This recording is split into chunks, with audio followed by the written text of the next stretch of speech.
پانچواں اعتراض امام بخاری رحمۃ اللہ علیہ پر جو بڑے بڑے اعتراضات کیے جاتے ہیں ان میں سے ایک یہ ہے کہ نعوذ باللہ امام بخاری رحمۃ اللہ علیہ خلق قرآن کے قائل تھے اور وہ متروک تھے، یعنی متروک الحدیث قرار دینے کی کوشش کی جاتی ہے۔ اس حوالے سے ایک قول تو امام عبد الرحمن بن ابی حاتم رازی رحمۃ اللہ علیہ کا ہے، جو الجرح والتعدیل میں انہوں نے یہ نقل کیا ہے، فرمایا ہے انہوں نے کہ سامع منہ ابی و ابو زرعۃ ثم ترک حدیثہ عندما کتب الیہ محمد بن یحیی النیسابوری انہ اظہر عندہم ان لفظہ بالقرآن مخلوق، کہ میرے والد امام ابو حاتم نے اور امام ابو زرع رازی رحمہم اللہ دونوں نے امام بخاری رحمۃ اللہ علیہ سے حدیثیں سنی، پھر انہوں نے امام بخاری رحمۃ اللہ علیہ کی حدیثوں کو چھوڑ دیا اس وقت جب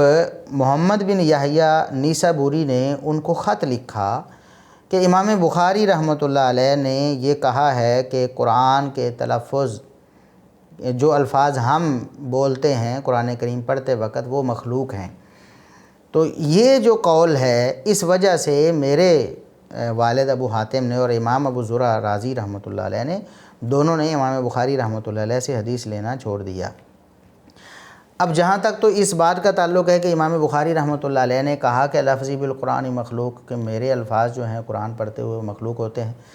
ایسا قطعاً امام بخاری رحمۃ اللہ علیہ سے ثابت نہیں ہے، اور یہ غلط فہمی تھی۔ محمد بن یحییٰ ذہلی رحمۃ اللہ علیہ نے یہ بات جو خط میں لکھی تھی یہ درست نہیں تھی،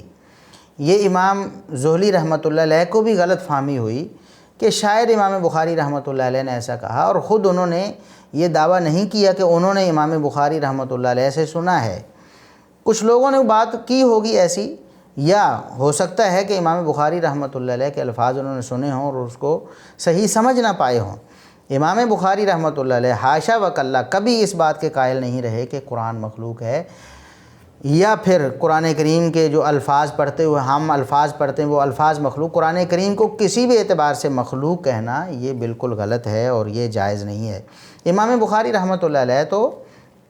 بندوں کے اعمال کو مخلوق کہتے تھے، اور اس حوالے سے خلق و افعال العباد نامی کتاب بھی انہوں نے لکھی، اور ائمہ دین جو ہیں وہ ہمیشہ سے امام بخاری رحمۃ اللہ علیہ کے اس طرز عمل کو جانتے تھے، اس کے باوجود انہوں نے امام بخاری رحمۃ اللہ علیہ کی ذات یا ان کی عدالت یا ان کی دیانت پر اعتراض کا یہ سبب نہیں بنایا اس واقعے کو۔ جیسا کہ حافظ ذہبی رحمۃ اللہ علیہ لکھتے ہیں، ناقد رجال ہیں، وہ کیا فرماتے ہیں، کہتے ہیں حاذہ مسئلۃ مشکلۃ، یہ ایک مشکل مسئلہ ہے، یعنی خلق قرآن کے حوالے سے بڑی مشکلات ائمہ دین کو پیش آئیں اور یہ ایک پیچیدہ مسئلہ بھی ہے۔ تو کہتے ہیں امام احمد بن حنبل رحمۃ اللہ علیہ اور دیگر جو علماء ہیں وہ اس مسئلے میں زیادہ غور و خوض کرنے یا اس کی مین میخ میں جانے، پیچیدگی میں جانے کو درست نہیں خیال کرتے تھے۔ باوجود وہ کہتے ہیں کہ امام بخاری رحمۃ اللہ علیہ نے بھی ما صرح بذالک، ایسی کوئی بات نہیں کہی امام بخاری، یہ علامہ ذہبی رحمۃ اللہ علیہ فرما رہے ہیں، ولا قال الفاظنا بالقرآن مخلوقات، نہ امام بخاری رحمۃ اللہ علیہ نے یہ نہ قرآن کو مخلوق کہا، نہ انہوں نے یہ کہا کہ ہمارے الفاظ جو قرآن پڑھتے ہوئے ہم الفاظ ادا کرتے ہیں وہ مخلوق ہیں، ایسا بھی نہیں کہا، بلکہ وہ تو کہتے ہیں ہمارے افعال مخلوق ہیں اور یہ تو قرآن کریم کا فیصلہ ہے۔ واللہ خلقکم وما تعملون،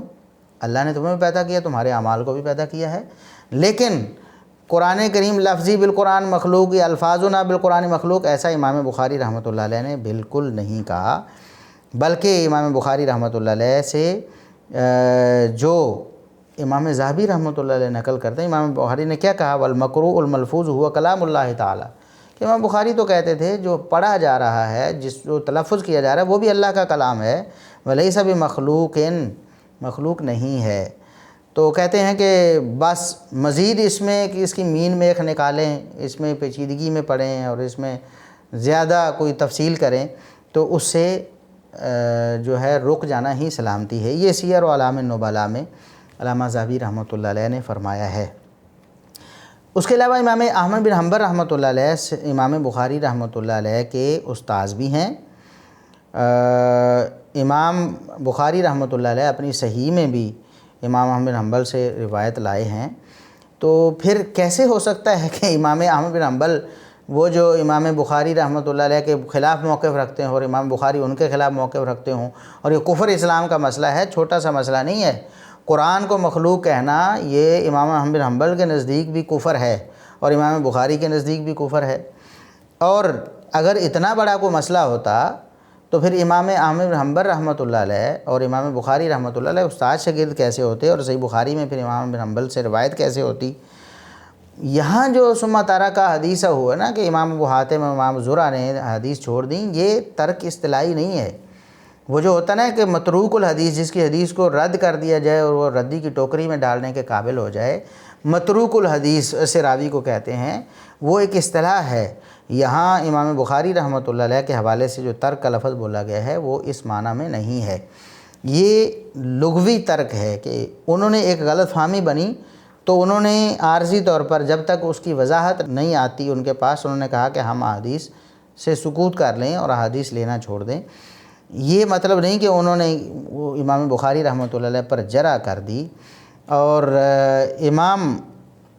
بخاری رحمۃ اللہ علیہ اگر تارکہ حدیث ہو، امام ابو زرع کے چھوڑ دینے، امام حاتم کے حدیث چھوڑ دینے کی وجہ سے اگر وہ متروک الحدیث ہو گئے اور یہ جرح کا سبب ہے،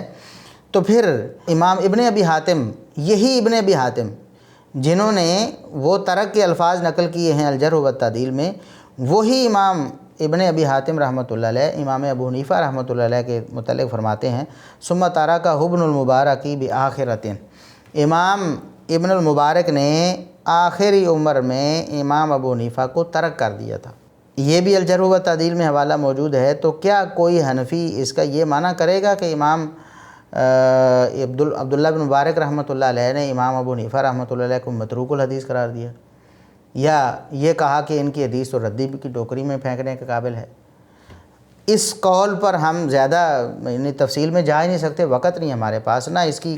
ہم کوئی تشریح کر سکتے ہیں۔ صرف احناف سے یہ سوال ہے کہ اگر اس قول کو لے کر آپ اتنا اچھل رہے ہیں، رکود کر رہے ہیں اور امام بخاری رحمۃ اللہ علیہ سے اپنی عداوت جو ہے وہ نکال رہے ہیں، تو پھر امام ابو حنیفہ رحمۃ اللہ علیہ کے بارے میں پھر آپ کیا کہیں گے؟ ٹھیک ہے۔ اور امام مسلم رحمۃ اللہ علیہ نے امام علی بن مدینی رحمۃ اللہ علیہ اور امام محمد بن یحییٰ زہلی دونوں سے روایت لینا ترک کر دی تھی۔ یہ بھی لغوی ترک تھا، نہ کہ اصطلاحی اور نہ کوئی جرح تھی۔ بس ایک معاملہ ایسا ہے کہ جو شبہ پیدا ہو گیا کہ جب تک وہ رفع نہیں ہوتا ہم سکوت کر لیتے ہیں، ان کی احادیث لینے سے اپنے آپ کو روک لیتے ہیں۔ تو کیا یہ کہا جائے گا کہ امام مسلم کے نزدیک امام علی بن مدینی اور امام محمد بن یحییٰ زہلی بھی متروک تھے؟ صرف امام بخاری رحمۃ اللہ علیہ پر یہ اعتراض کیوں؟ تو امام بخاری رحمۃ اللہ علیہ نے قطعاً یہ بات نہیں کہی، جو غلط فہمی پھیلائی گئی تھی اس کی وجہ سے جو انہوں نے امام بخاری رحمۃ اللہ علیہ سے روایت لینا چھوڑی، وہ بھی امام بخاری رحمۃ اللہ علیہ سے ثابت نہیں ہے، اور امام بخاری رحمۃ اللہ علیہ نے ایسا نہیں کہا۔ جب ایسا کہا ہی نہیں انہوں نے اور ایسا ان کا موقف ہی نہیں تھا، تو اگر بالفرض انہوں نے سخت جرح بھی کر دی ہوتی تو وہ بھی رد ہونی تھی، کیونکہ یہ غلط فہمی کی وجہ سے ہوئی، جیسا کہ حافظ ذہبی رحمۃ اللہ علیہ نے بتا دیا ہے کہ ایسا کچھ امام بخاری رحمۃ اللہ علیہ سے ثابت نہیں ہے۔ اب ایک قول جو ہے وہ حافظ بن حجر رحمۃ اللہ علیہ نے مسلمہ بن قاسم سے نقل کیا۔ پہلے بھی مسلمہ بن قاسم کے بارے میں بات ہو چکی ہے، تو تہذیب و تہذیب میں ہی حافظ بن حجر رحمۃ اللہ علیہ نے یہ نقل کیا ہے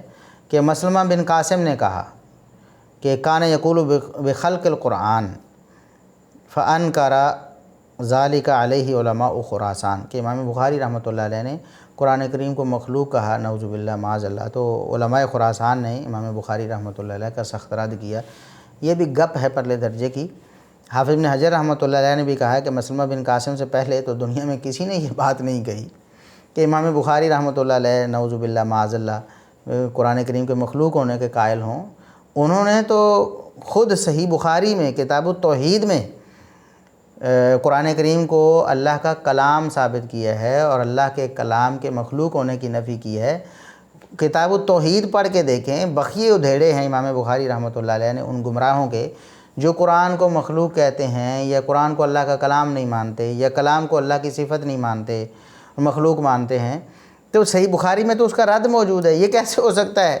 کہ صحیح بخاری میں امام بخاری رحمۃ اللہ علیہ سختی سے رد کر رہے ہوں گمراہوں کا، اس حوالے سے اور خود جو ہیں وہ قرآن کو مخلوق کہہ رہے ہوں۔ اور دوسری بات یہ ہے کہ مسلمہ بن قاسم سے یہ قول ثابت ہے کہ نہیں، یہ بھی محل نظر ہے۔ پہلی بات تو یہ کہ مسلمہ بن قاسم سے لے کر امام بخاری تک، اگر مسلمہ بن قاسم نے یہ بات کہی بھی ہے تو ان سے لے کر امام بخاری تک سند کہاں ہے؟ اور اگر بالفرض یہ مان لیا جائے کہ مسلمہ بن قاسم نے یہ بات کہی ہے تو یہ خود مسلمہ بن قاسم پر جرح بنے گی، امام بخاری پر تو نہیں جرح بنے گی، کیونکہ یہ جھوٹ ہے امام بخاری پر، ثابت ہی نہیں ان سے۔ اور مسلمہ بن قاسم سے یہ قول ثابت ہے کہ نہیں، واللہ عالم بالصواب، ایسا ہمارے علم میں نہیں ہے۔ تو یہ ایک عارضی اور شبہ کی وجہ سے اگر حدیث کو چھوڑ دینا، یہ متروک الحدیث ہونا، اور اگر یہ جرح ہے تو پھر ہم احناف سے یہ پوچھتے ہیں کہ امام ابو حنیفہ رحمۃ اللہ علیہ کے حوالے سے کیا خیال ہے، جن کو عبداللہ بن مبارک رحمۃ اللہ علیہ نے چھوڑ دیا تھا، تو کیا وہ متروک الحدیث ہو گئے تھے؟ اور پھر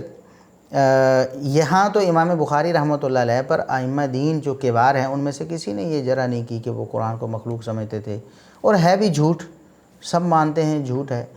لیکن امام ابو حنیفہ رحمۃ اللہ علیہ پر تو بے شمار جروحات موجود ہیں، اور امام ابن حبان رحمۃ اللہ علیہ تو فرماتے ہیں کہ ان ائمۃ المسلمین و اہل الورع فی الدین فی جمیع الامصار و سائر الاقطار جرحوہ واطلقوا علیہ القدح الا الواحد بعد الواحد، کہ امام بخاری رحمۃ اللہ علیہ پر تمام ائمہ مسلمین جو ہیں اور دین میں اللہ رب العزت سے ڈرنے والے، جو خشیت الہی والے علماء ہیں، تمام علاقوں کے علماء اور تمام خطوں کے رہنے والے علماء نے امام ابو حنیفہ رحمۃ اللہ علیہ پر جرح کی ہے اور ان کو مجروح قرار دیا ہے۔ اور امام ابن الجوزی رحمۃ اللہ علیہ وہ فرماتے ہیں فلم یبق معتبر من الائمۃ الا تکلم فیہ، یہ امام ابن حبان رحمۃ اللہ علیہ کا قول المجروحین میں ہے، اور امام ابن الجوزی رحمۃ اللہ علیہ کا قول المنتظم ان کی کتاب ہے، اس میں ہے کہ فلم یبق معتبر من الائمۃ الا تکلم فیہ، کوئی قابل اعتبار امام دنیا میں نہیں ہے مگر اس نے امام ابو حنیفہ رحمۃ اللہ علیہ پر جرح کی ہے۔ تو کیا ان جروحات کو وہ معتبر سمجھ کر امام ابو حنیفہ رحمۃ اللہ علیہ کو متروک کہیں گے، یا ان کی بھی دشمنی پر اتر آئیں گے، یا ان کو بھی بے وقت اور بے حیثیت مان لیں گے؟ تو کیسا یہ انصاف ہے کہ ایک طرف ایک قول ہے جو بے ثبوت ہے، جس کا ثبوت ہی نہیں امام بخاری رحمۃ اللہ علیہ سے، اور دوسری طرف ائمہ دین کے ثابت شدہ بے شمار اقوال ہیں، ایک کو آپ جناب سر پہ چڑھا رہے ہیں اور دوسرے سب کو آپ رد کر رہے ہیں، یہ کیسا انصاف ہے؟ تو خصوصاً یہ جو مسئلہ ہے خلق قرآن والا، افسوس کی بات یہ ہے کہ احناف اپنے گھر کو نہیں دیکھتے، اور یہ ہم کو خوشی سے یہ باتیں نہیں کر رہے، نہ ہمارا کوئی مقصد ہے، نہ ہم نے کبھی اس طرح کی باتیں جو ہیں وہ ایسے کی ہیں، صرف مجبوری ہے، آئینہ دکھانا مقصود ہے، اور غور و فکر کی دعوت دینا مقصود ہے کہ جو لوگ امام بخاری رحمۃ اللہ علیہ پر اس طرح کی بے بنیاد باتیں منسوب کرتے ہیں اور یہ بہتان باندھتے ہیں کہ وہ قرآن کریم کے مخلوق ہونے کے قائل تھے، وہ ذرا یہ قول جو امام ابن حبان رحمۃ اللہ علیہ نے صحیح سند سے المجروحین میں نقل کیا ہے، اور قول بھی کس کا ہے؟ قاضی ابو یوسف کا، جو خاص شاگرد ہیں امام ابو حنیفہ رحمۃ اللہ علیہ کے، جو صاحبین میں سے ایک ہیں، قاضی ابو یوسف اور محمد بن حسن، صاحبین ان کو کہا جاتا ہے، اور امام ابو حنیفہ رحمۃ اللہ علیہ اور قاضی ابو یوسف کو شیخین بھی کہا جاتا ہے۔ تو یہ احناف کے شیخین میں سے ایک ہیں، اور امام ابو حنیفہ کے شاگرد خاص ہیں، شاگرد رشید ہیں۔ وہ فرماتے ہیں اول من قال القرآن مخلوق ابو حنیفہ تھا یرید بالکوفہ، وہ کہتے ہیں قاضی ابو یوسف کا قول، اور سند صحیح ہے المجروحین ابن حبان میں، کہ سب سے پہلے کوفہ میں جس نے قرآن کو مخلوق کہا وہ امام ابو حنیفہ تھے۔ اب یہ تو قول صحیح بھی ہے، سند بھی صحیح ہے، کہنے والے بھی کوئی دوسرے نہیں، اپنے ہیں، ابو یوسف، قاضی ابو یوسف ہیں، امام ابو یوسف ہیں۔ تو ہم یہ نہیں کہتے کہ امام ابو حنیفہ رحمۃ اللہ علیہ اس قول پر ڈٹے رہے، بلکہ بہت سے اقوال ایسے ہیں جو انہوں نے چھوڑ دیے تھے، اور یہ قول بھی بڑا مشہور و معروف ہے، تاریخ بغداد وغیرہ میں ثابت ہے، استتیب ابو حنیفہ من الکفر مرتین، کہ 2 دفعہ کفر سے توبہ کروائی گئی۔ تو کفری کلمہ انسان لا علمی میں یا کسی وجہ سے کہہ سکتا ہے، اور ان کے منہ سے نکل گیا ہوگا، اور پھر ان کو توجہ دلائی گئی اور انہوں نے توبہ کر لی۔ ہم یہ نہیں کہتے کہ نعوذ باللہ وہ کفر پہ مر گئے یا وہ یہ عقیدہ لے کے دنیا سے چلے گئے، ہمارا ایسا کوئی نہ تو ہمارا دعویٰ ہے نہ ہمارا کوئی ارادہ ہے ایسا قول کہنے کا، صرف احناف علماء سے، یا جو علماء تو خیر نہیں کہنا چاہیے، امام بخاری کا دشمن کون عالم ہو سکتا بھلا، بہرحال ان ہر درم لوگوں سے جو امام بخاری رحمۃ اللہ علیہ کی ذات کو نشانہ بنانے کے لیے اس طرح کی باتیں جھوٹ پھیلاتے ہیں، ان کے لیے یہ قول ہے کہ امام ابو یوسف نے یہ کہا کہ سب سے پہلے کوفہ میں قرآن کو مخلوق کہنے کا قول امام ابو حنیفہ نے کہا، تو اس پر وہ کیا کہیں گے؟ اس پر کوئی نہیں بات، اور امام بخاری رحمۃ اللہ علیہ کے درپے ہو گئے۔ تو بہرحال یہ اعتراض بھی پہلے اعتراضات کی طرح جھوٹ کا پلندہ ہے اور اس میں کوئی حقیقت نہیں۔